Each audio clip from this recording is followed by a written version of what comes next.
How's it going? That was just for fun. Mario Brothers. I still have to open up or do I have one open? I do. Sweet. They're launching another set of satellites. Hopefully you guys can hear me. The last time I went live, I totally had my mic off for like 3 minutes. Let's see here. Sorry. Okay. Oh, looks like my analytics here on my channel. Looks like I'm not getting enough views. They're shutting it down. No, I'm just kidding. How do I turn that music off? Ah, there we go. So, it's weird to be in the... Thank you, Flat Plain, Oregon. It's weird to be in the shoes I'm in, to watch all the things happening in the world, and it seems like nobody notices this horrible thing that is going to be happening. I'm sure there's a lot of people that would say, "Oh yeah, we must be at the end of the world. We must be." And there we go. Who played Nintendo? I did. But this is what I see happening. I think you guys might have seen this before. This. And it'll probably sound something like this. Because I'm just thinking of the reality of it. They're putting 60 up tonight. The last time they put up 60. I don't know how long ago it was. Hey, Beck from Oz and Davey313 and Karen and Preston and Cindy Lehman. Awesome to see you guys.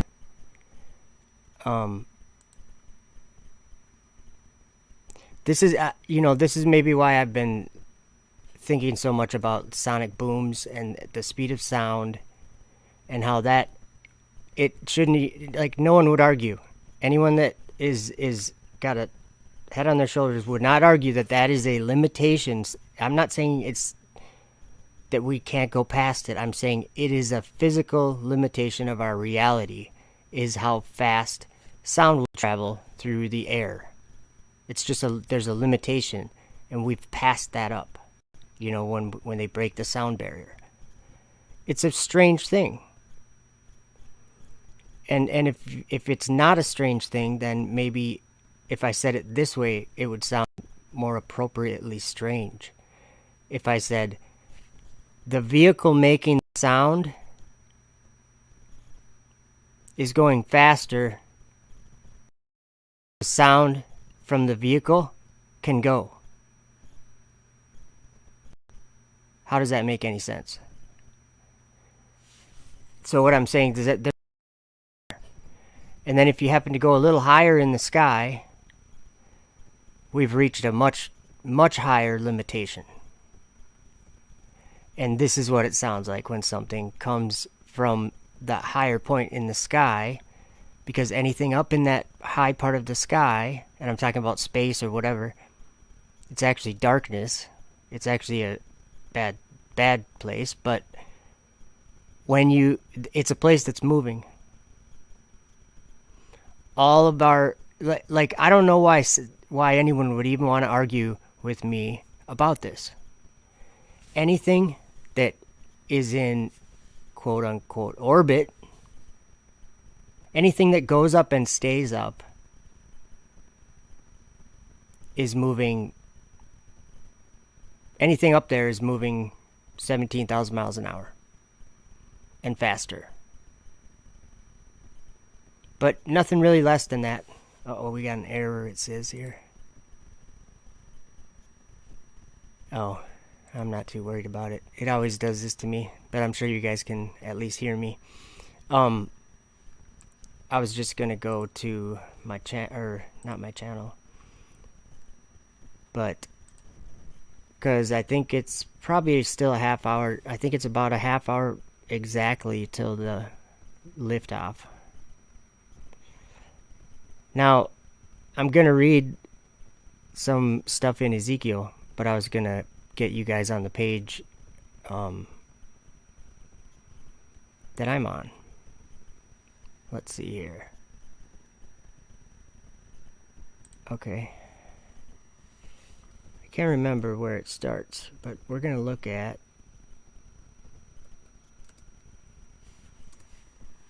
this. Let me get you over there.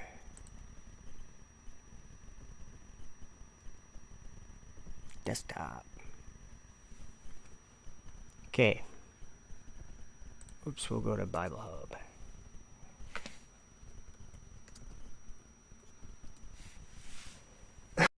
Excuse me.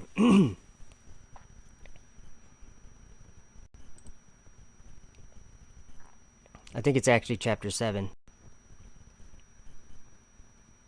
But let's see here.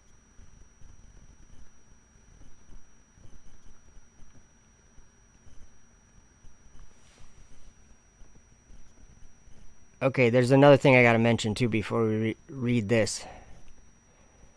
Did you guys know that the people that were building the Tower of Babel under King Nimrod,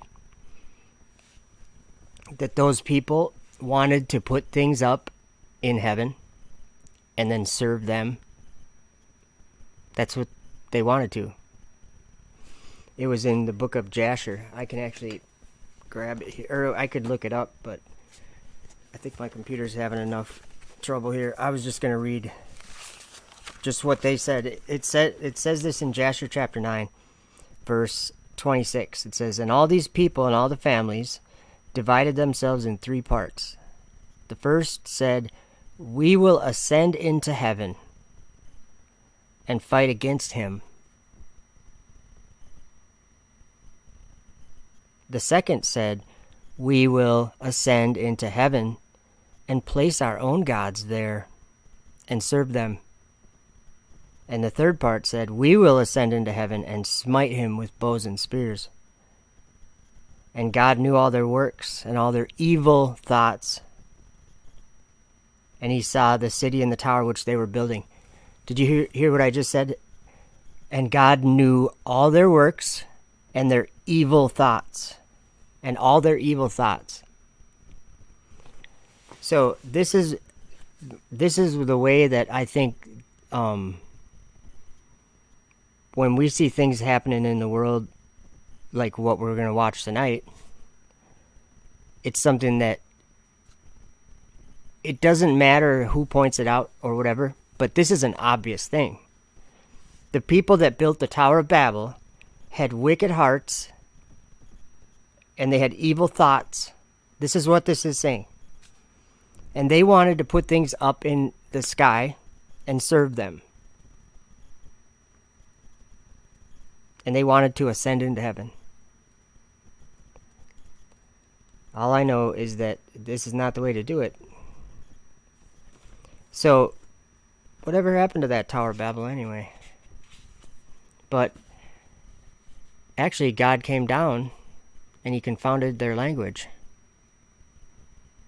Good thing we have Google Translate, right? Good thing we have no language barrier in this world. That's kind of something to think about. God said, he said, they all have one language and one tongue. And this is what they do.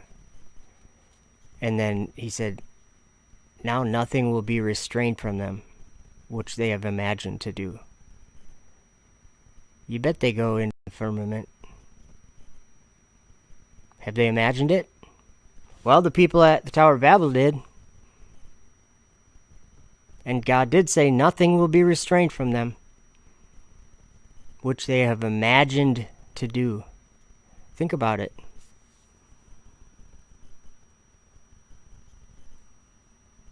It's crazy, actually. It's crazy. I don't know if this is let's see. And then we also have to understand too, where is Jerusalem? The one that is tread underfoot in the last days. That Jerusalem, that one's up in the sky. Remember in Revelation it said that the Gentiles will tread it underfoot, the holy city, New Jerusalem. They will tread it underfoot 42 months. That's what this is. I mean, I don't know the 42 months. I have no idea. But I know when New Jerusalem's being tread underfoot. That's why I'm having this live stream, because we're going to watch it. Enoch said that the city of his the city of his righteous ones would be a threshing floor and a highway. And it's the fallen angels. The kings. Let's see here. Is this a good place to read? Which they have committed all their abominations. Maybe I'll just read starting in verse 11. Thus saith the Lord God, smite with thine hand and stamp with thy foot, and say, alas, for all the evil abominations of the house of Israel, for they shall fall by the sword, by the famine, and by the pestilence. He that is far off shall die of the pestilence, he that is near shall fall by the sword, and he that remaineth and is besieged shall die by the famine. Thus will I accomplish my fury upon them. Then shall ye know that I am the Lord, when their slain men shall be among their idols round about their altars, upon every high hill, in all the tops of the mountains, and under every green tree, and under every thick oak, the place where they did offer sweet savor to all their idols. So will I stretch out my hand upon them, and make the land desolate. Yea, more desolate than the wilderness toward Diblath, their habitations, and they shall know that I am the Lord.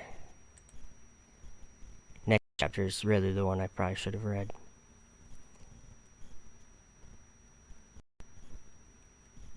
Ezekiel 7. It says the hour of doom.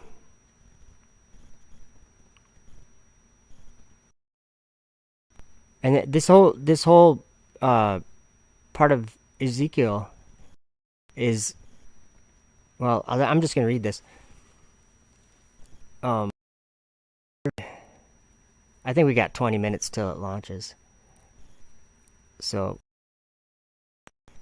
because I still have to find their, oh, they're right there. I bet I clicked too late.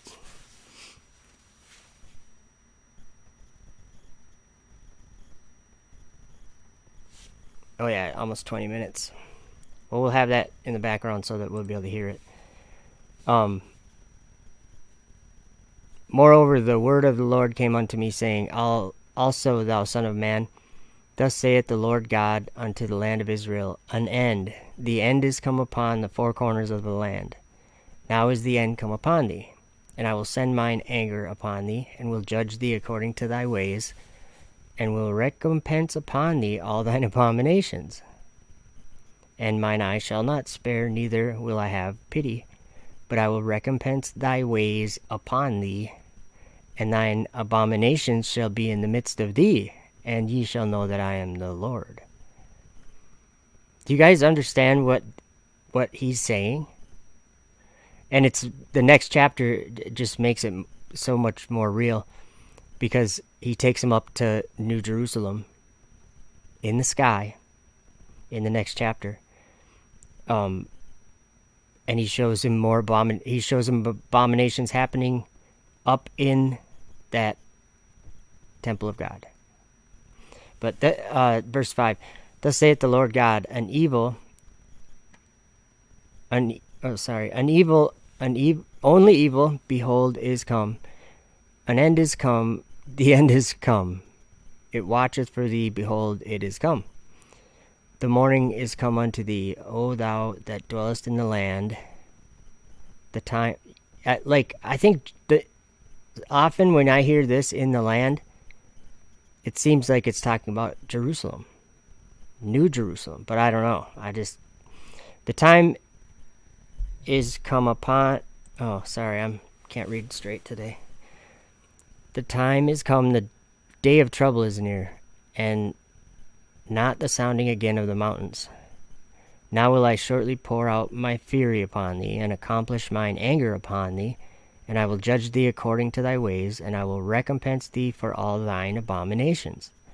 And mine eye shall not spare, neither will I have pity. I will recompense thee according to thy ways, and thine abominations that are in the midst of thee, and ye shall know that I am the Lord that smiteth. Like maybe I should almost read a different version of this, but I just almost don't want to, because it's taken me some time to understand, but when I read this stuff, I understand exactly, like that lingo or whatever that's in that, I don't know what the right word is, that's in the KJV or whatever, because sometimes it used to be hard to understand exactly what the words meant throughout a sentence, and I understand it much better now. And when I'm reading this, he's saying all the abominations that you've put in my midst are going to be recompensed upon you. Like, that's just what it says to me. I don't know. Okay, verse 10. Behold, it is come. The morning is gone forth. The rod hath blossomed. Pride hath budded. Violence is, look at this. Violence is risen up into a rod of wickedness. We gotta do something. Because I don't think I've ever done this. To look at that verse and see if we can learn more about it. Because violence has risen up. I mean, we know what that means. If we look at that, we know what that means. Has risen up into a rod of wickedness. Okay. I'm going back to the other page. I think I am. Yeah, it's just taking some time.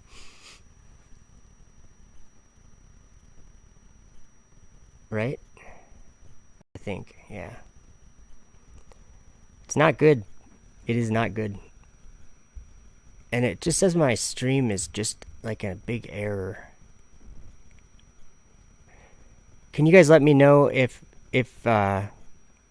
audio and, I don't know if video or this, if you can see, I'm pretty sure you can see my screen because I can see it on the replay there.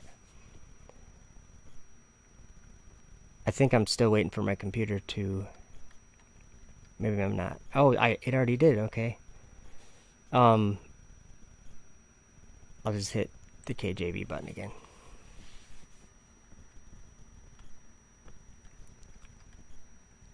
Okay. Violence is risen up into a rod of wickedness. None of them shall remain, nor of their multitude, nor of any of theirs. Neither shall there be wailing for them. The time is come, the day draweth near. Let not the buyer rejoice, nor the seller mourn, for wrath is upon all the multitude thereof. For the seller shall not return to that which is sold, although they were yet alive. For the vision is touching the whole multitude thereof, which shall not return, neither shall any strengthen himself in the iniquity of his life. They have blown the trumpet, even to make all ready, but none goeth to the battle. For my wrath is upon all the multitude thereof. The sword is without, and the pestilence and famine within. He that is in the field shall die with the sword, and he that is in the city, famine and pestilence shall devour him. But they that escape of them shall escape and be on the mountains like doves of the valleys, all of them mourning, everyone for his iniquity. All hands shall be feeble, and all knees shall be weak as water. They shall also gird themselves with sackcloth, and horror shall cover them, and shame shall be upon all faces.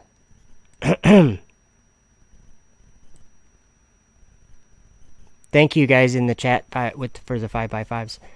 I'll just read that verse again. I mean, this is we're clearly talking about the end. If you didn't get that at the beginning, he said it like 15 times. The end is come. The end is come.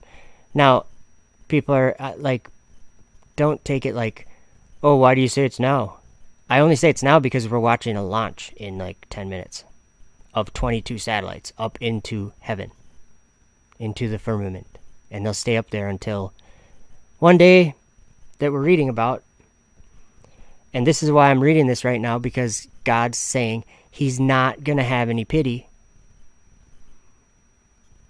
Because maybe he makes people know things like this, and then they have to go on YouTube and say it, and if 5 people hear it, whatever. Do you guys get what I'm saying?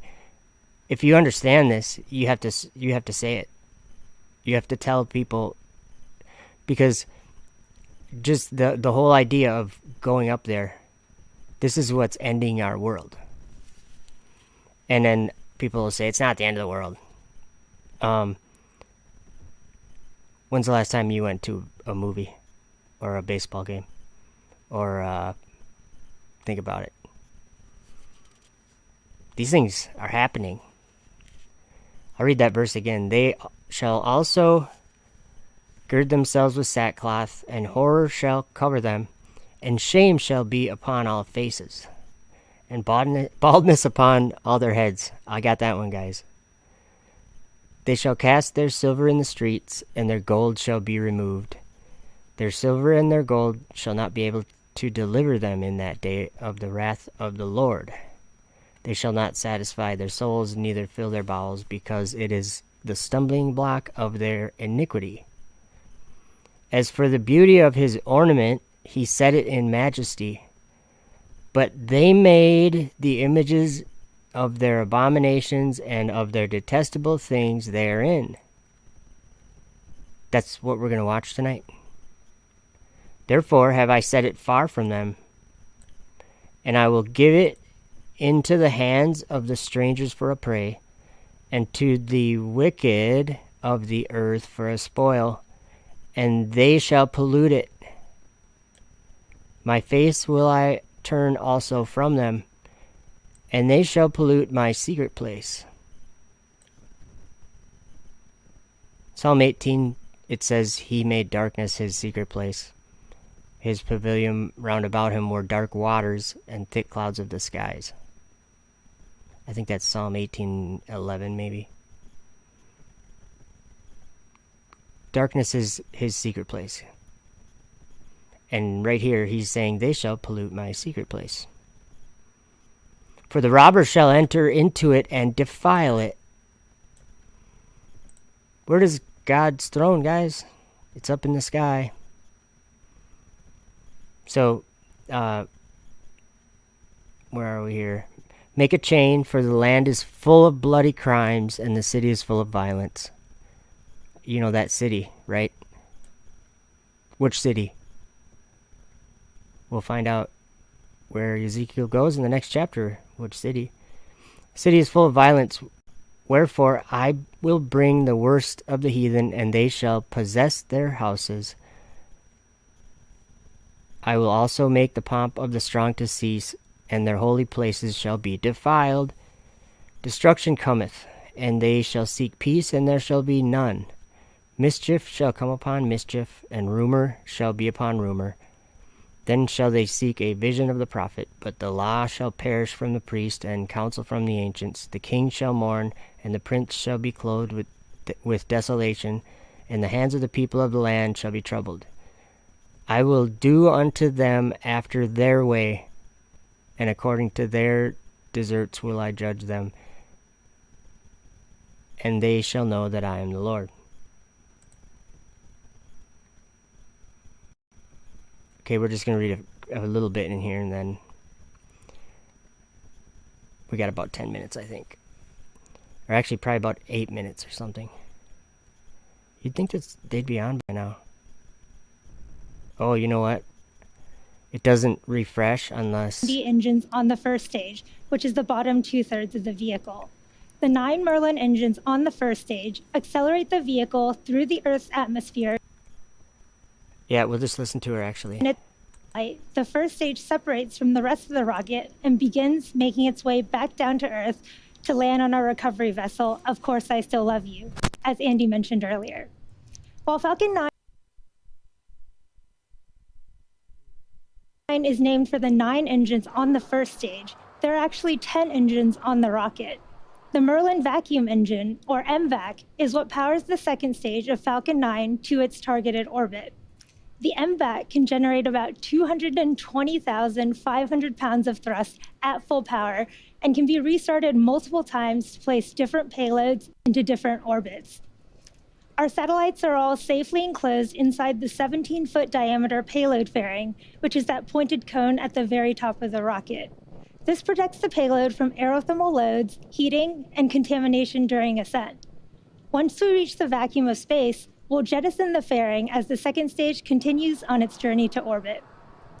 Today will also be the first time that we're reusing one of our fairing halves for the 4th time. The other half will be flying for its 3rd time. Our recovery ships Go Searcher and Go Navigator will be attempting to recover the fairing halves. Both vehicles are currently stationed in the Atlantic Ocean and will pull the fairing halves from the water upon landing. We are just under 8 minutes to lift off. Let's take a look at how we're progressing in the countdown. The chief engineer held a technical poll at T-minus 1 hour, and the launch director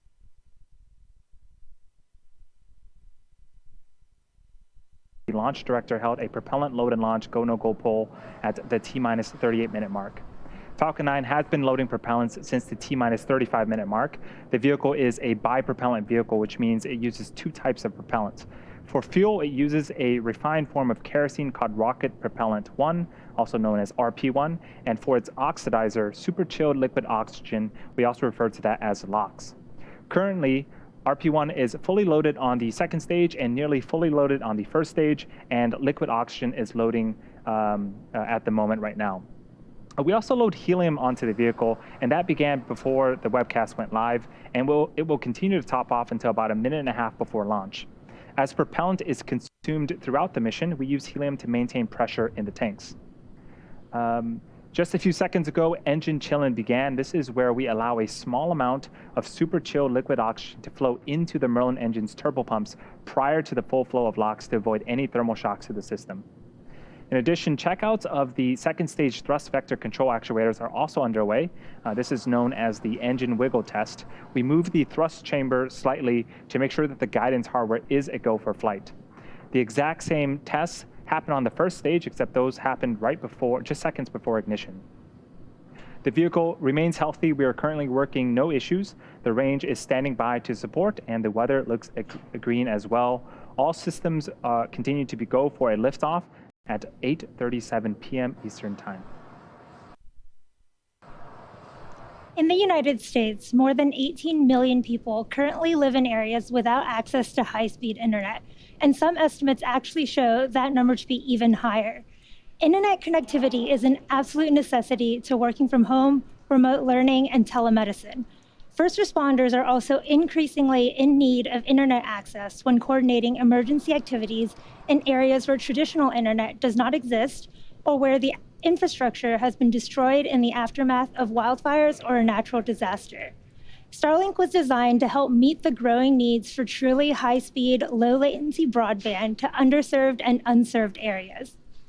One such area is the Wise County Public School District in rural Virginia. When COVID-19 forced schools to close and resort to remote education, it became evident to officials in the area that the Wise community did not have the connectivity it needed to support distance learning for its students. According to a survey conducted by the school district, 40% of teachers and families in the area have limited to no access to internet. In December, the Wise County Public School District announced its plan to provide some families in the area with free Starlink service to promote remote learning. In January, we deployed the Starlink units to the community, and over 40 homes are now connected with service.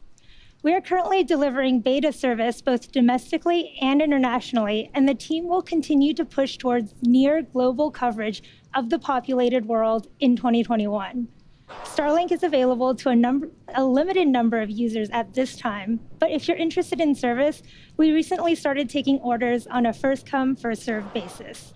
To reserve your spot in line, you can now put down a deposit that's fully refundable. Head over to starlink.com for more information. We are currently 4 minutes and 15 seconds away from liftoff. Falcon 9 is now moving into the final stages of the countdown. We're currently waiting for the transport erector, or the TE, to retract. That's the white painted structure right next to the vehicle. In just a few seconds, you might be able to, oh, there it is. The clamp arms have begun to open, and in a few seconds, they should be fully open. And then at around the T-minus 3 minute and 39 second mark, the strongback will begin to recline and retract away from the rocket slightly to its pre-launch position about 2 degrees away from the vehicle. It will finish retracting all the way at around the T-minus 3 minute and 4 second mark. And at the T-minus 0 second mark, the transport erector will retract further away, all the way to 45 degrees away from Falcon 9 as we lift off. The transporter has a couple of jobs. It provides liquids, gases, electrical connections to the second stage, as well as air conditioning to the payload fairing. You can start to see it retract there to its pre-launch position. The first and second stages are both nearly fully loaded with 1 million pounds of kerosene fuel and liquid oxygen. The first stage should finish propellant loading in just a few seconds, and the second stage will finish around the T-minus 2 minute mark. Togo verification. At the T-minus 60 second mark, Falcon 9 is in startup. This means that the rocket's autonomous internal flight computers have taken over the launch countdown. Stage 1 lock, slow close out. At the T-minus 2 second mark, we light the Merlin engines. We use T-Teb as our ignition fluid. When it mixes with oxygen, it burns a green colored flame. We then allow the fuel into the thrust chamber, and the engine comes to power for liftoff at T0. The Starlink payload continues to be healthy. The Falcon 9 team is tracking no issues on the rocket. Weather is also looking great, and the range is still remaining green for launch.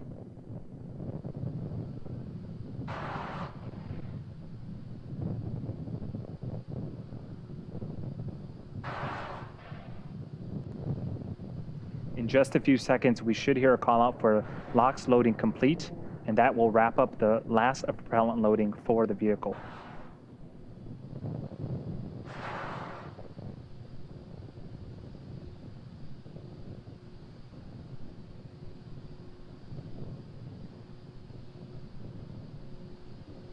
You can start to see some, or hear some hissing, and see those white clouds starting to form around Falcon 9.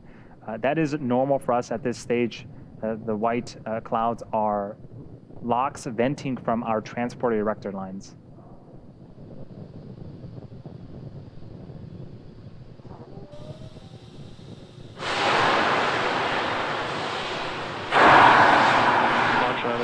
Launch abort has started. It does look like we have held the countdown. It was an abort call, so give us a few moments. We're going to check in with the team and listen on launch nets to see if we can get some more information to share. LD on countdown. We have an abort at T-minus 1 minute and 24 seconds.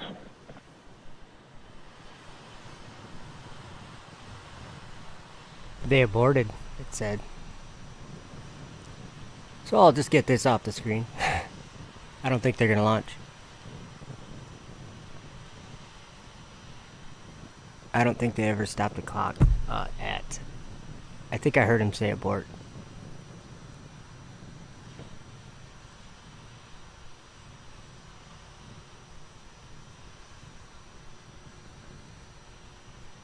What was that all about? That was weird. 15 minutes. They have to reload something or something like that. I've never seen that before. You're at 1:24.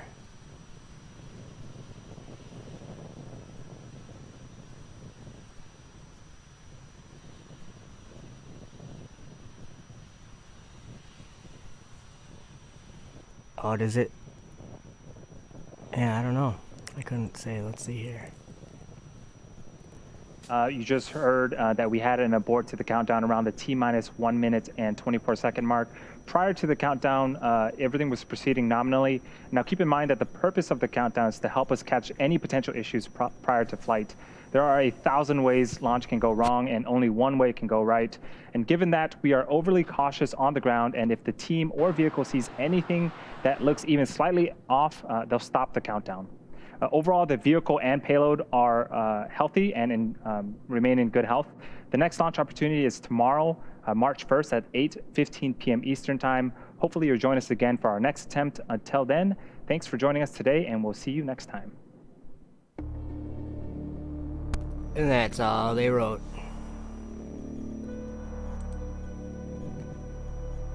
Do you guys like my little sticker I made?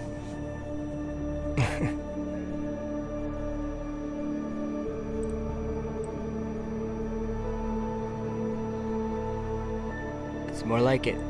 It's what it is. So, I'm going to take this opportunity to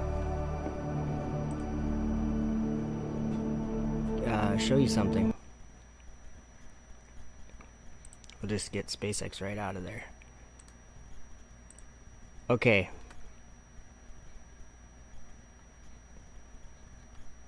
I was going to show you what we were about to watch written in the Bible.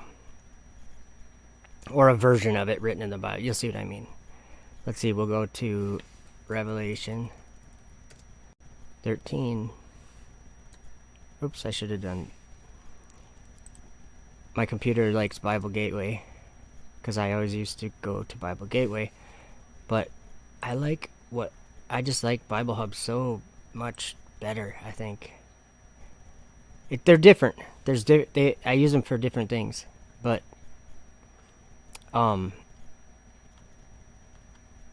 this is what I had on the screen, and I beheld another beast coming up out of the earth. And he had 2 horns like a lamb, and he spake as a dragon. And he exercised all the power of the first beast before him, and causeth the earth and them which dwell therein to worship the first beast, whose deadly wound was healed. And he doeth great wonders, so that he maketh fire come down from heaven on the earth in the sight of men. You know, like when it lands? I'll show you a picture of it. I think I can. I know I can.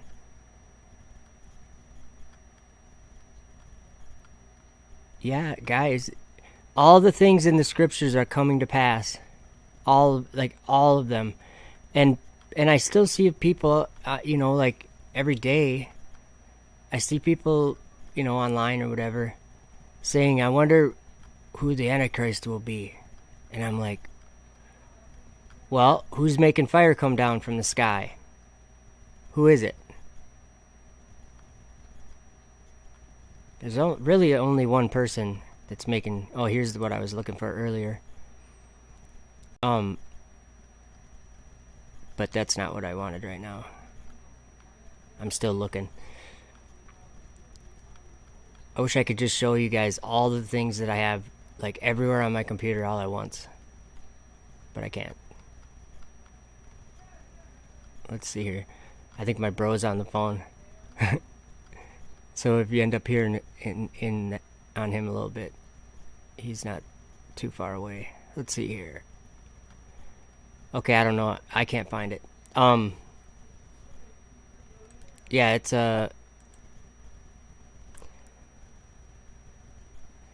landing rocket. Why? I thought for sure it was in there. Let me change something and find it.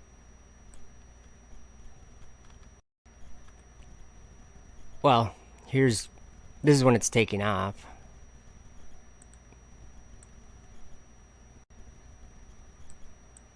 There's fire, right? Yeah, that's fire.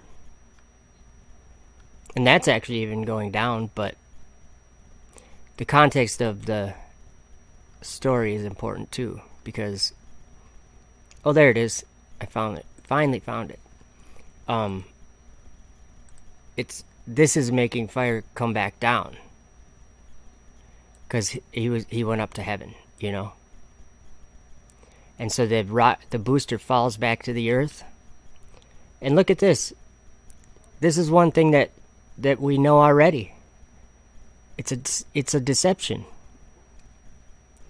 But it is really a rocket falling back to Earth and being reused. That's not the part that's the deception. He deceives them by doing that. That's what it says right here. And he doeth great wonders, so that he maketh fire come down from heaven on the earth in the sight of men, and deceiveth them that dwell on the earth by the means of those miracles, which he had power to do in the sight of the beast. That is making the miracles is the fire coming down from heaven. It's on your screen, so that's hard to argue with. And it actually reminded me of something that really I hadn't read it as like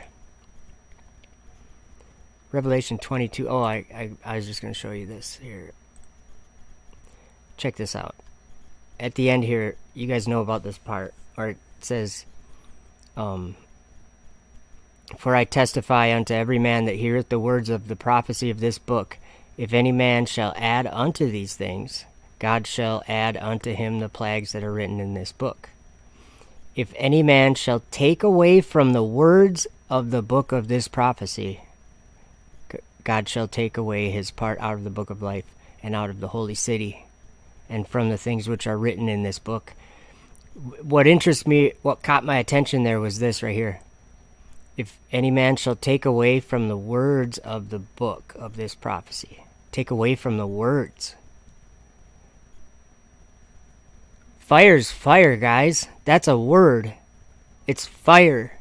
And when it says it's coming down from the sky, like, I don't think it should be something that we have to say, well, I don't think that's actually the fire coming down from the sky that's being talked about here. How could it? You're going to actually wait for something else? Don't you understand that Jesus gave us this book? This is his testimony from heaven. He's the spirit of prophecy. Where does it say that? It says that somewhere here. Or I don't know if it's in this chapter. I think it was when John bowed down to the angel and he says, No, I'm of your brethren. Worship God. Let's see, where was that? Must have been, I don't know. I think it was in chapter 21. But anyhow, what I'm getting at is that the things that they're doing up there are bad. Very bad. Terrible. It's not even funny. I don't know. I don't even know how. Let me just go back to my video archive here and just let's see if I can.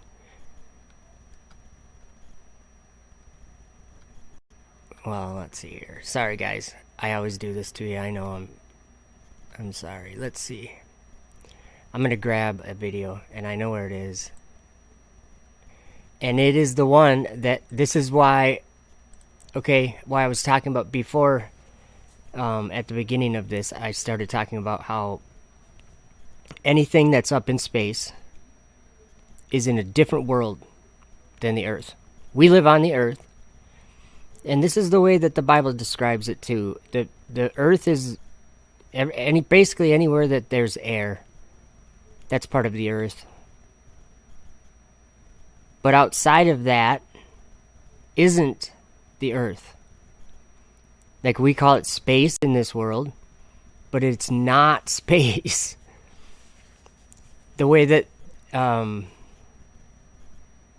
is it right here? What I'm saying is it's a moving world, it's a turning world. It's moving at a crazy speed. In order for us to even know that it exists, we have to go those speeds. Because, like I was, and the globe guys agree with me on this. If you send a rocket straight up in the air, and just send it as high as it'll go or whatever, it's just going to come right back. It'll go as high as till you run out of fuel, and then it's going to fall back down, and it'll probably hit you in the head. what I'm saying is there is no space unless you are moving a certain velocity. Just like there's no sonic boom unless you are going faster than the sound that you are making. It's the same concept. Like, that is the firmament to me. That's why everything burns up when, like a meteor. That's why... Oh, that's this video. Let's watch.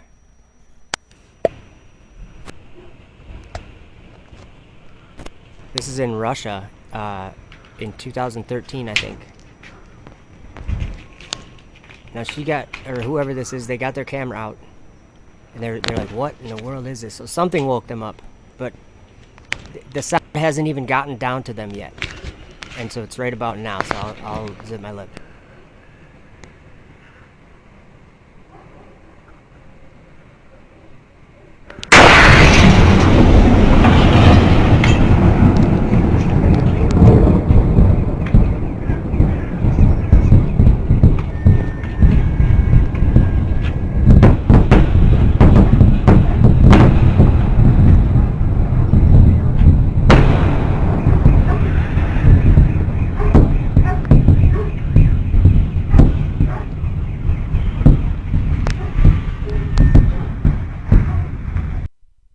That's the kind of world that's above us. It's moving. I don't know why anyone would even, like, oppose that idea. I don't think they do. But somehow, because I'm a flat earther, because I believe that the ground doesn't go in a spherical shape, that I'm crazy or something. No, I'm not crazy. I just know that that the earth isn't moving at all. It's obvious. And every bit of evidence agrees with me on that, as far as like photography. If you want to do star trails, those kind of that type of photography, the sky's moving, not the earth. There's my proof right here. That's my backyard. With the camera, you can tell by the trees the camera's not moving. Obviously, the sky is turning. And I have to say that if you disagree with that, you're crazy. And I'm not trying to, like, rip on somebody. I've been called crazy a lot in the last 5 years. But that sky above my house turns in a circle. And you can go anywhere, and it's turning in a circle. And it changes as you go to different places. You see different parts of that circle in different ways. That's not crazy. That's what we experience and observe. It's called a fact of reality. The sky's moving. Let me remind people what is when we see this, why is it going so fast, and why is there all this technology to go into this other world if it's just like this world, just like our world? It's nothing like our world. There's not anything similar. And because physics works in a similar way, but they have to have Earth curving for their physics to work. Without that Earth curve, their physics don't work. The ISS is falling around the globe perpetually, is what they think. But really, there's no physics up there. It's a different world. It's a different kind of world. It has nothing to do with the Earth. It's a world of darkness, and the Bible calls it dark waters. NASA thinks it's a vacuum, whatever. That's what it appears to be. A place of nothing. That's crazy to me. By the way, on your screen there, that's a dragon on the left and a falcon on the right. Yeah, a dragon. So, wait, let's do something fun. Let's have some fun. Let me, do we have a Prophet John or something? Or here, you know what? We don't need a prophet. We can have her. I like that little girl. She's like looking at you right now going, what are you old people doing? That's kind of weird. Putting things up in the sky. I got a video to play. Let me grab it. Because these children are so much smarter than any adult. They know way more. We're the crazy ones. The adults are crazy. And I'm going to grab my video here to show you. I just remembered where it was and I just forgot. And I think I remembered. There it is. I don't know if this is the right clip. This might be the whole video, so I might skip forward. Let's see. Yeah, we'll skip forward about here. I know now. Okay, yeah. Okay, what do you think God looks like? I think he has a beard and he has a star. Do you know where God lives? Sky in heaven. Did you hear her? She's right. We're wrong. We've been wrong. And even the prophets wrote that we would be wrong. Enoch said they would be, that the order of the stars would be concealed from the sinners. And the thoughts of those on the earth would err concerning them. Okay, let's listen to this. This one girl right here nails it right away. The sky, she says. Do you know where God lives? Sky in heaven. Boom. She's smarter than you. She's smarter than me. She's smarter than any adult that thinks there's some place called space to go. And you know why? Because there isn't a place called space to go. There is a place of darkness to go, but it's God's secret place. And what usually do people do with secret places? Like a secret, if you had a secret place, where would you maybe like keep something there that you didn't want other people to find, or you'd maybe if you were gonna surprise somebody, maybe you'd keep that surprise there in the secret place so they wouldn't see it or find it or know about it till you wanted them to, and you gave it to them. Because there's this secret place that God has called darkness, and according to the book of Revelation and according to the Bible, all throughout the Bible, there's this place that nobody really, the prophets saw it here and there in visions, or they were taken up to it, like we were just reading in Ezekiel. If we go right here, we can let's read about this place just a little bit. So this is Ezekiel. He's sitting in his house, and it says, "The hand of the Lord God fell there upon me. Then I beheld, and lo, a likeness as the appearance of fire, from the appearance of his loins even downward fire, and from his loins even upward, as the appearance of brightness, and as the color of amber. And he put forth the form of a hand, and took me by the lock of mine head," that's his hair, "and the Spirit lifted me up between the earth and the heaven, and brought me into the visions of God to Jerusalem." So does that mean Ezekiel went all the way through that darkness first? Or did he maybe just go up into the sky, like right into that area that's called the sky? Just right up? Like I think he just went up where the ISS is or something. Think about it. We can launch a rocket up so high, and then, yeah.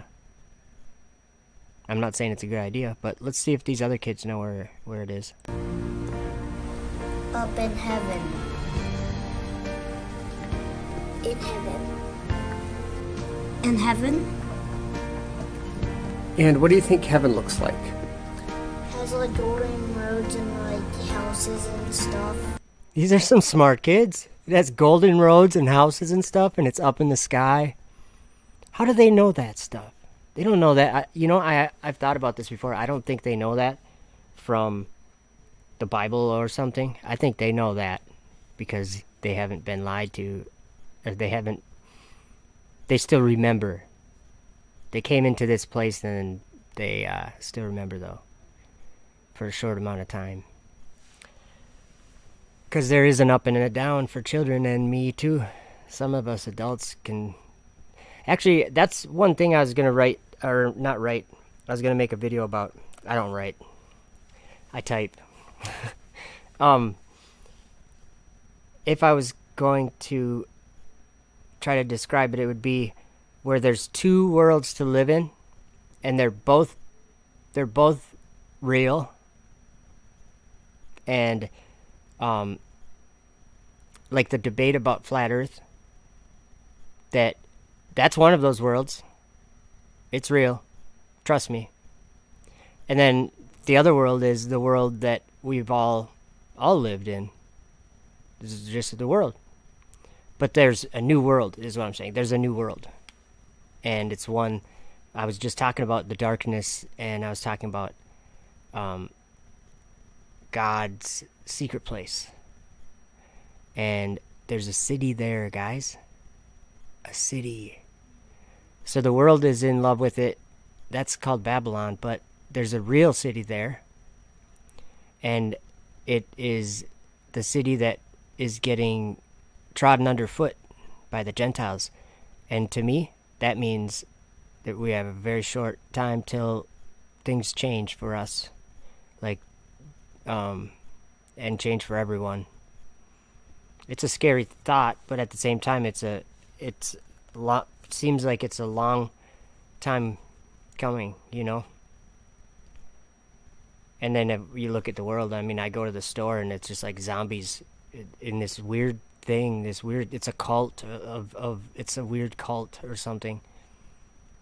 I mean, you can tell the people that are, you know, they got their mask like half on their face.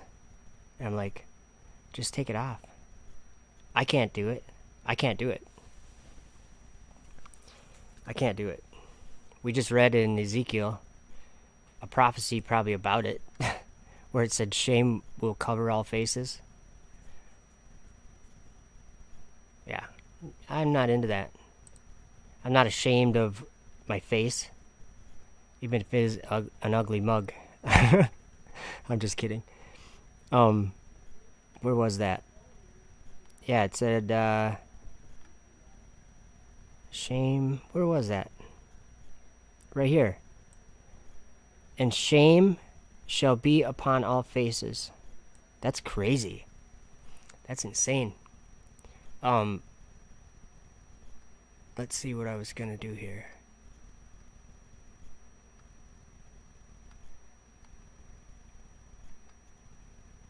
What if something was happening that other people aren't realizing? Do you guys want to watch another old video from 2017? Let's do it, if you want. I named it 144,000 or something. And it's just like me studying Revelation. And it's like 4 years old. So some of my thoughts have changed, or, you know, since then. But I think it's probably something that, I don't know, worth watching. Here we go. Hello. I want to read the first 4 verses of chapter 7 in the book of Revelation, and then talk about it for a second. All right. And after these things I saw 4 angels standing on the 4 corners of the earth, holding the 4 winds of the earth, that the wind should not blow on the earth, nor on the sea, nor on any tree. And I saw another angel ascending from the east, having the seal of the living God. And he cried out with a loud voice to the 4 angels. Sorry about that. Can you guys hear that? Is that low volume? I think I'm going to just maybe... It seemed really low to me. I'm going to see if I can't turn that up just a hair. Advanced auto properties. Oh, I don't remember which one it was now. Audio output capture. Should be this one. I'm just going to turn it up just a notch. 1 notch. And that should be good. Hopefully. Yeah, I got the right one. Okay. I'm just gonna rewind just a few seconds. Here we go. Of the earth, holding the four winds of the earth, that the wind should not blow on the earth, nor on the sea, nor on any tree. And I saw another angel ascending from the east, having the seal of the living God. And he cried out with a loud voice to the four angels whom it was given to hurt the earth and the sea, saying, hurt not the earth, neither the sea nor the trees, till we have sealed the servants of our God in their foreheads. And I heard the number of them which were sealed. Is it skipping for you guys? Or did that stop? Oh, the volume wasn't the problem. Okay. I think what's going on is my computer is too sometimes it won't play videos and I have to like restart it. So I'll probably have to. Oh, Davey313 is saying 5x5. So I can talk but I can't play the video. Is that what the case is? Let me try one more time to play it, and then you guys can give me what you think. It stopped. Yeah, I stopped it. Okay, so let's see. I'm gonna hit play just for a few seconds, and you guys can tell me if it's skipping still. And there were sealed 144,000 of all the tribes of the children of Israel. And then it goes on. Let's see. There was Judah, Reuben. It's okay now. Gad. I don't know how to say that. I'm just gonna let it play. Gad. Asher, Nephilim, Manasseh, Simeon, Levi, Issachar, Zabulon, Joseph, Benjamin. Hope that's 12.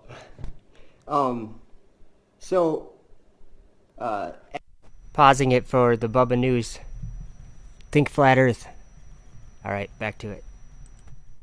After this, we'll just keep reading. This is verse 9. After this I beheld, and lo, a great multitude, which no man could number, of all the nations and kindreds and people and tongues, stood before the throne and before the Lamb, clothed with white robes, and palms in their hands, and cried with a loud voice, saying, Salvation to our God, which sitteth upon the throne, and unto the Lamb. And all the angels stood round about the throne, and about the elders and the four beasts, and fell before the throne on their faces, and worshipped God, saying, Amen. Blessing and glory and wisdom and thanksgiving and honor and power and might be unto our God forever and ever. Amen. And one of the elders answered, saying unto me, What are these which are arrayed in white robes? And whence came they? And I said unto him, Sir, thou knowest. And he said to me, These are they which came out of great tribulation, and have washed their robes, and made them white in the blood of the Lamb. Sorry guys, that's back. Therefore they are before the throne of God, and serve him day and night in his temple. She's in Australia, and he that sitteth upon the throne shall dwell among them. Haha. They shall hunger no more, neither thirst any more, neither shall the sun light on them, nor any heat. For the Lamb, which is in the midst of the throne, shall feed them, and shall lead them unto living fountains of waters, and God shall wipe away all tears from their eyes. So we're talking about, let me give a little context. Revelation 1, verse 1. The revelation of Jesus Christ, which God gave unto him to show unto his servants things which must shortly come to pass. And said, he sent and signified it by his angel unto his servant John. Okay, the book of Revelation isn't something you are going to go to school and learn about. I'm sure there's all sorts of teachings and all, and people are doing what they think we should do, and there's nothing wrong with that. I mean, it says right here, blessed is he that readeth, and they that hear the words of this prophecy. That's verse 3. And keep those things which are written therein, for the time is at hand. So that's one thing that we should be doing. We should be reading this and trying to understand it. But these that were arrayed in white robes, 144,000 of them. And before, let's see here, okay, there was 4 angels standing on the 4 corners of the earth. Forget the ball. Doesn't work. So you've got 4 corners, and there's angels there. And it says, the one angel, well, they're holding the 4 winds of the earth, I'm sorry. That the wind shouldn't blow on the earth, nor the sea, nor any tree. So it's calm, you know. And I saw another angel ascending from the east, having the seal of the living God. He said, hurt not the earth, nor the sea, nor the trees, till we have sealed the servants of God in their foreheads. So it's sounding like after they're sealed in their foreheads, that these angels are going to stop holding the winds. I hate when people are talking about the tribulations that we read about, that Jesus said there would be a great time of tribulation, and we just read about it. Where was that? Oh yeah. Whence came they? These are they which came out of great tribulation, and have washed their robes, and made them white in the blood of the Lamb. Okay. I know everybody watching this can get the idea of what I'm talking about, but I need to explain what I'm talking about. Okay, so there's 144,000 people going to be sealed. Then, if we go to Revelation chapter 10. I'm already there. Okay, we saw an angel come down from heaven. I'll read chapter 10. And I saw another mighty angel come down from heaven, clothed with a cloud, and a rainbow was upon his head. And his face was as it were the sun, and his feet as pillars of fire. And he had in his hand a little book open. And he set his right foot upon the sea, and his left foot on the earth, and cried with a loud voice. And when the lion roareth, and when he had cried, as when the lion roareth, And when he had cried, 7 thunders uttered their voices. 7 thunders. And when the 7 thunders uttered their voices, I was about to write, I heard a voice from heaven saying unto me, seal up those things which the 7 thunders uttered, and write them not. So, seal them up. So we got 7 thunders we're looking for, sometime, somewhere, right? And then let's keep going. And the angel which I saw stand upon the sea and upon the earth lifted his hand to heaven, and sware by him that liveth forever and ever, who created the heaven and the things therein are, and the earth and the things that therein are, and the sea and the things which are therein, that there should be time no longer. But in the days of the voice of the 7th angel, when he shall begin to sound, the mystery of God should be finished, as he hath declared to his servants the prophets. And the voice which I heard from heaven spake unto me, and said, Go and take the little book which is open in the hand of the angel, which standeth upon the sea and upon the earth. And I went unto the angel, and said unto him, Give me the little book. And he said unto me, Take it, and eat it up, and it shall make thy belly bitter, but it shall be in thy mouth sweet as honey. And I took the little book out of the angel's hand, and ate it up, and it was in my mouth sweet as honey. And as soon as I had eaten it, my belly was bitter. And he said unto me, Thou must prophesy again before many peoples, nations, tongues, and kings. So, man, I want to keep going, but long videos just are bad because no one can finish them. So then the next chapter, verse 3, 11 verse 3, after he's told to measure the temple and to leave out the part where the Gentiles are going to be, because they're going to be, we got to read it because this is all connected.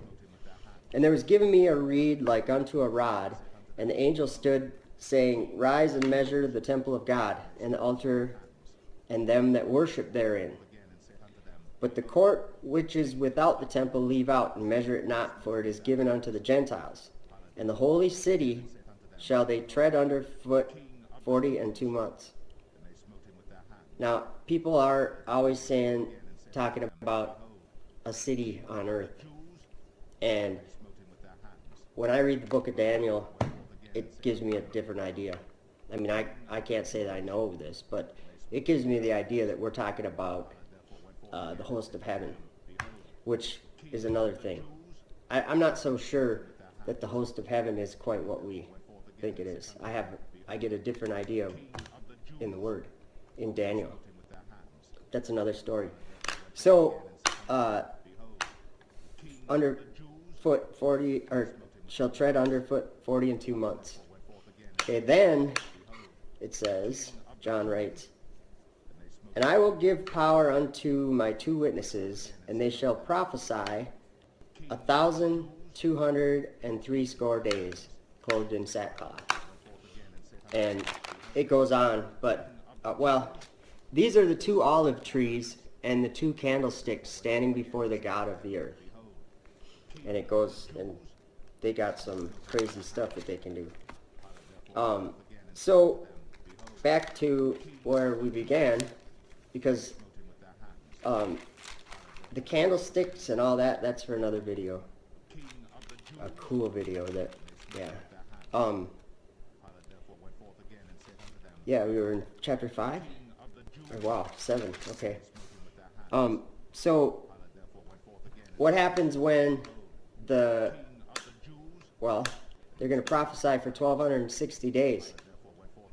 So, in theory, just an idea, if flat Earth,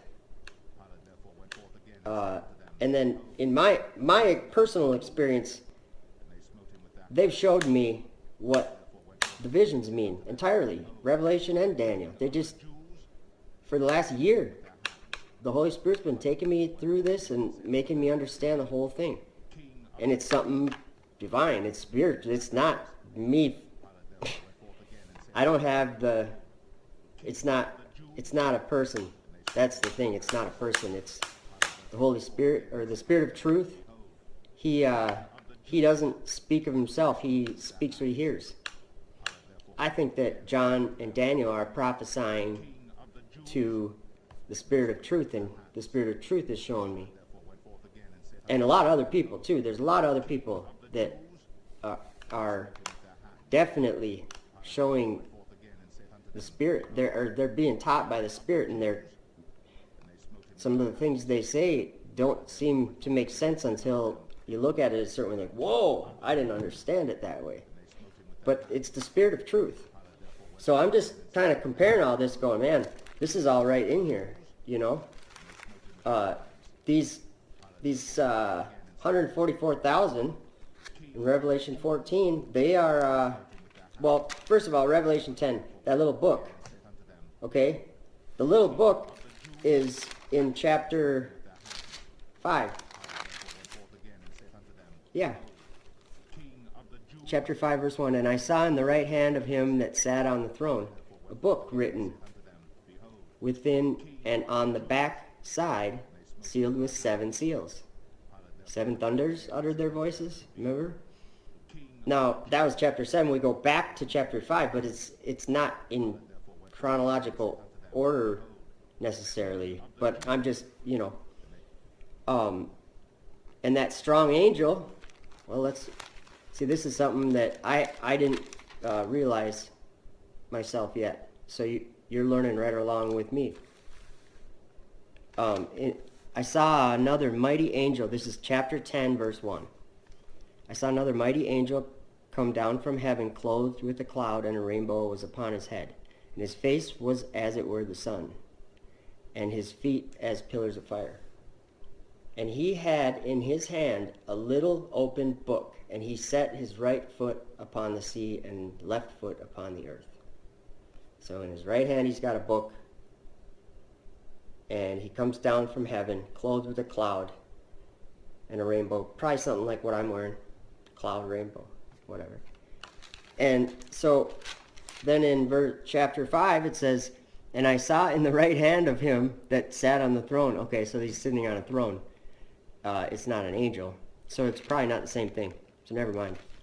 But who is worthy to open the book? And it is, behold, the Lion of the tribe of Judah, the root of David, hath prevailed to open the book, to loose the 7 seals thereof. I don't know. I've heard that that's Jesus, and I don't know. I just can't say I have any input on that. But the book was bitter in his stomach, and it was sweet in his mouth. Bitter and sweet is, I've mentioned this before. Flat Earth is very bitter, but more sweet. I don't know how to say it. It's truth. It's yeah. Doesn't matter how much bitterness comes with it. It does its thing. And you know what that is in my life personally, my life has changed entirely in the last 2 years. Up here and in here. And it's the Holy Spirit, or the Spirit of truth, but it's not something I'm doing. It's not something I would be able to do.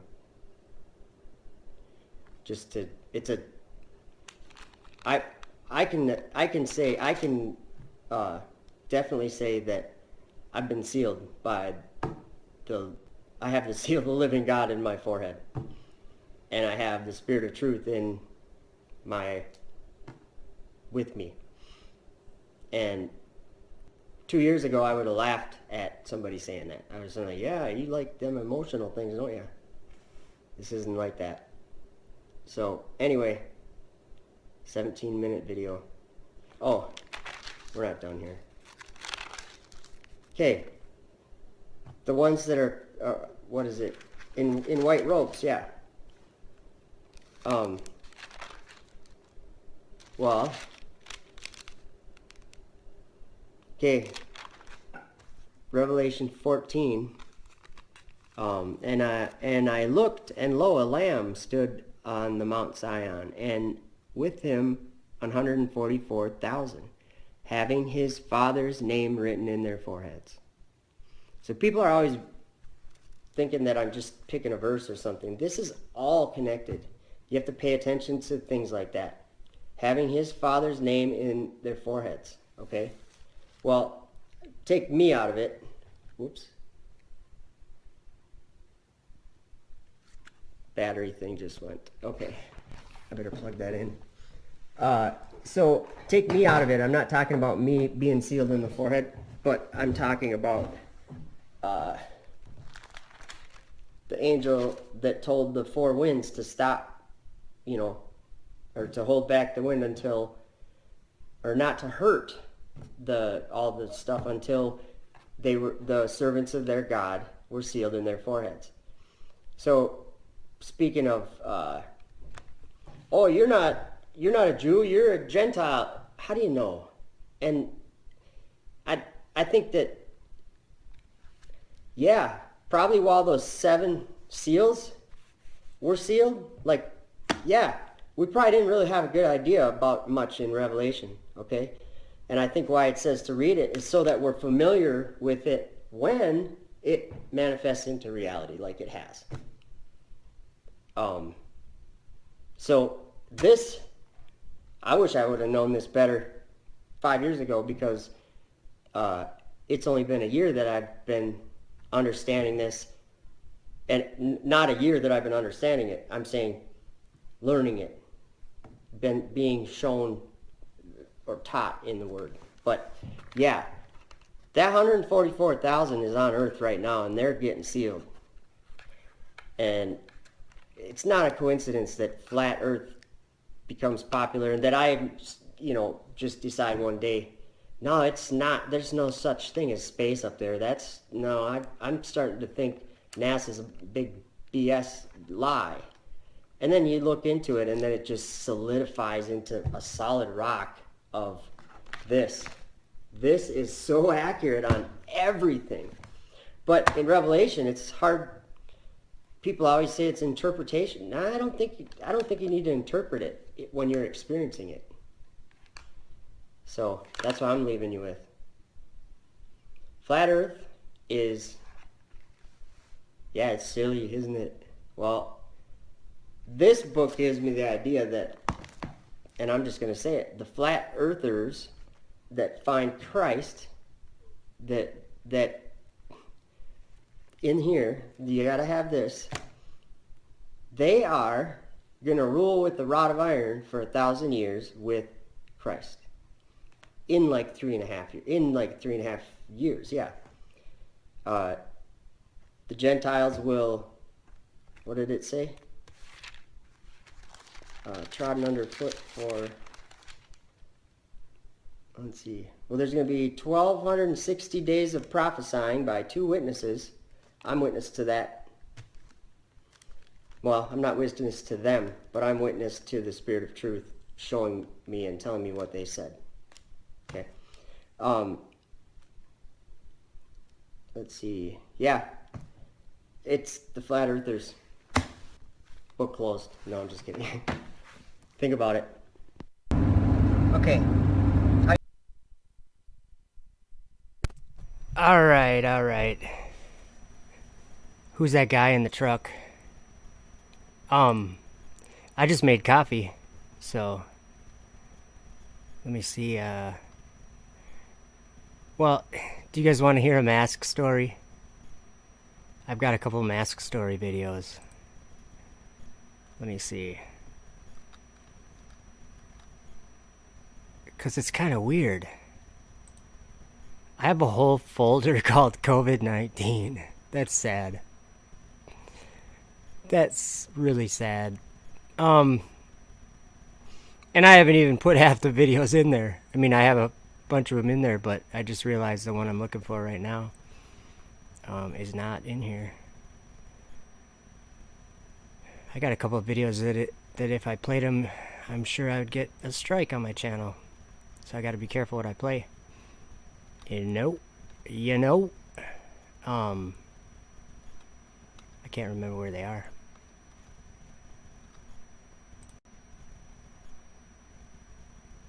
Oh, I know where they are. We can watch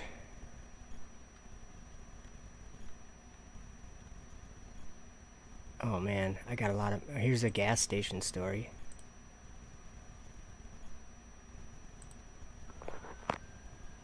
Okay, so I gotta tell you a story. Went to the store. The gal behind the counter, this was the gas station. She was wearing a mask. And so I asked her, I said, do you plan on wearing that the rest of your life or what? Do you plan on wearing it the rest of your life like this? Or I'm just curious. And she was like, yeah, till the vaccine comes out. Until we get a vaccination, yeah. And I was like, wow, that's creepy. Why is that creepy, she says. I said, it's like creepy sorcery. Like, seems like sorcery to me. Thank you. Vaccines? Yeah. Putting something in your blood. They put the dead virus in your blood. Witches would do that. Like, they make a potion and a, you know, like witch's brew, you know? Yeah, that's what I'm saying. That's creepy. She was like, no, I don't want to get COVID-19. And I said, yeah, I don't think you gotta worry about that. And she said, well, you don't have the antibodies, you should wear a mask. I mean, no one has the antibodies for the coronavirus unless you get infected with it. Like, well, I'm not sick, so I don't want to do that, and I won't take a vaccine either. I trust the vaccine, someone said. I trust in the vaccination. I said, creepy sorcery, and I walked out. Me, it's creepy. Have a good day.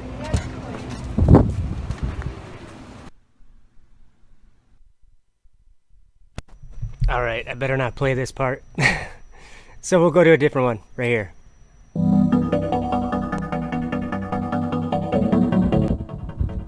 All right, I'm at a job working, but I have a story to tell you, so I'm putting you in the phone clip to see how long it records.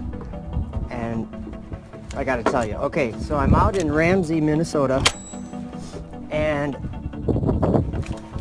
I am working, and I wanted to get some lunch, right?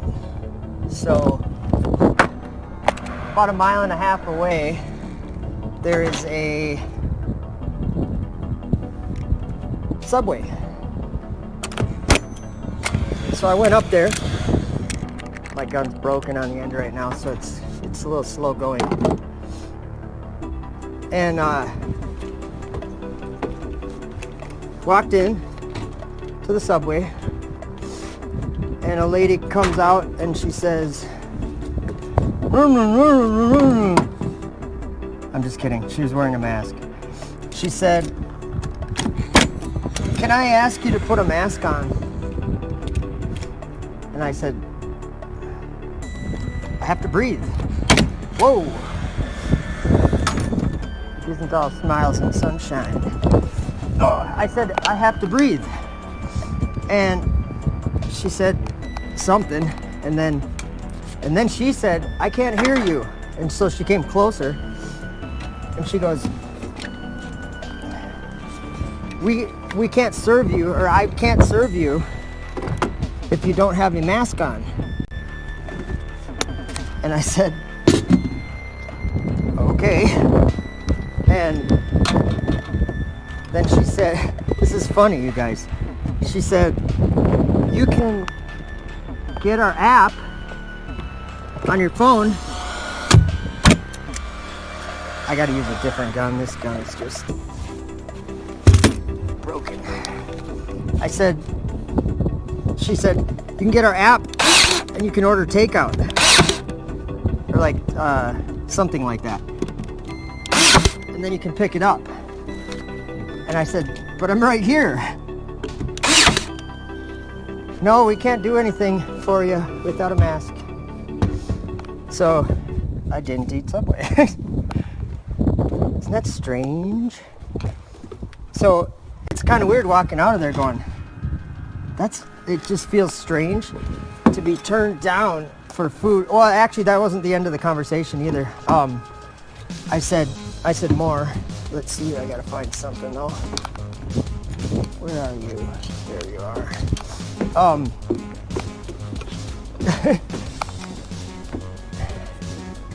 So right as I was walking out, I said,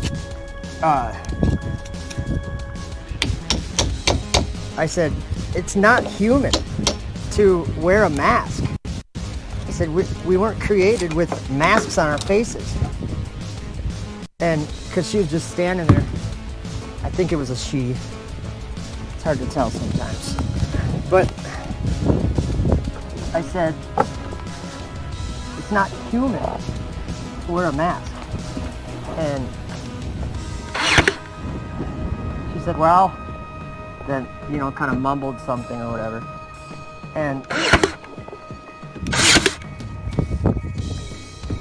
I asked her, how long do you plan on wearing that mask? And she just kind of sat there for a minute. She said, I don't know. And I said, well, it's something you should think about. See, this gun doesn't work. Yeah. I have to take it apart and clean it.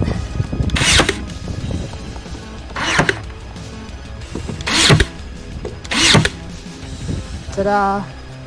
So, I didn't eat lunch.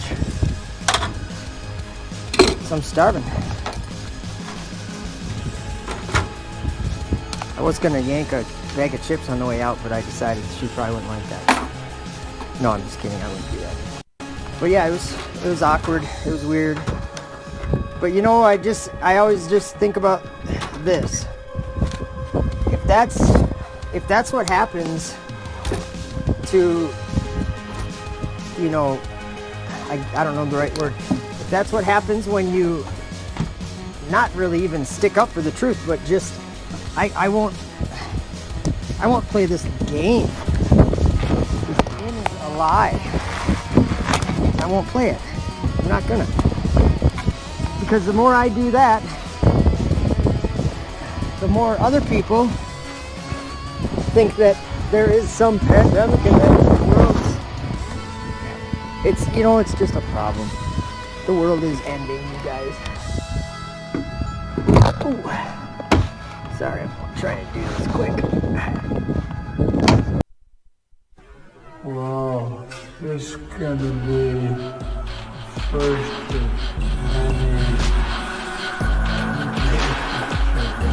Upgrade the vaccines just makes common sense. One layer, you put another layer on it. You're gonna have to take that off, please. You have a physical covering with double masking. You're very muffled. Upgrade the vaccine.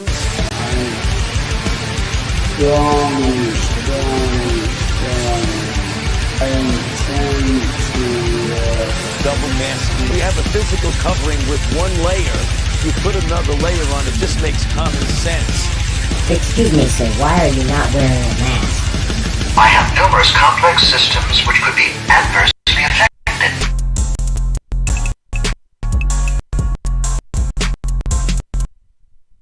Sorry, that was my bad. I was adjusting that volume, it seemed really loud, so I adjusted it back to normal.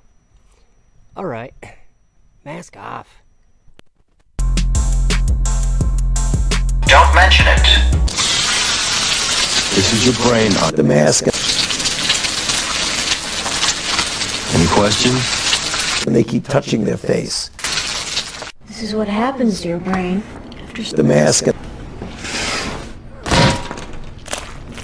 This is what your body goes through. With masks. Wait, it's not over yet. This is what your family goes through. Your friends and money. Back to the future. And your life. Any questions? And he caused all, both small and great, rich and poor, free and bond, to receive a mark in their right hand or in their foreheads, and that no man might buy or sell save he that had the mark or the name of the beast or the number of his name. Here is wisdom. Let him that hath understanding count the number of the beast, for it is the number of a man, and his number is 666, to receive a mark in their right hand or in their foreheads,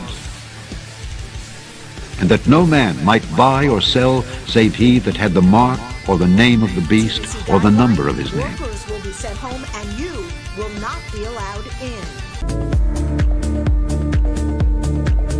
Normal temperature. Normal temperature. Normal temperature. Normal temperature. High temperature.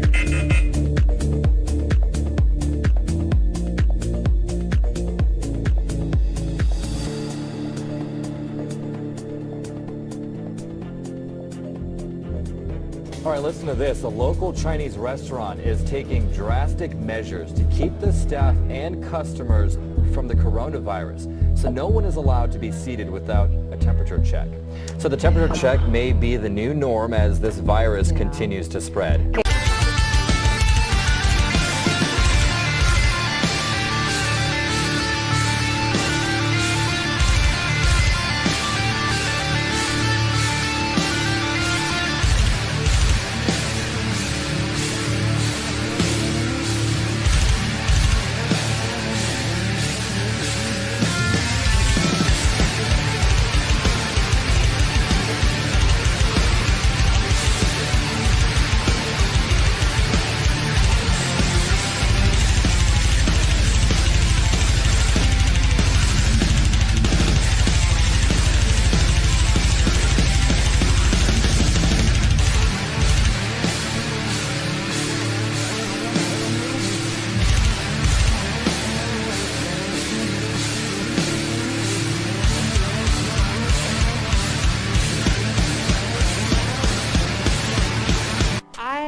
passed out probably 6 times in the past 6 weeks. You have to move back. You have to remember your spacing. Move back.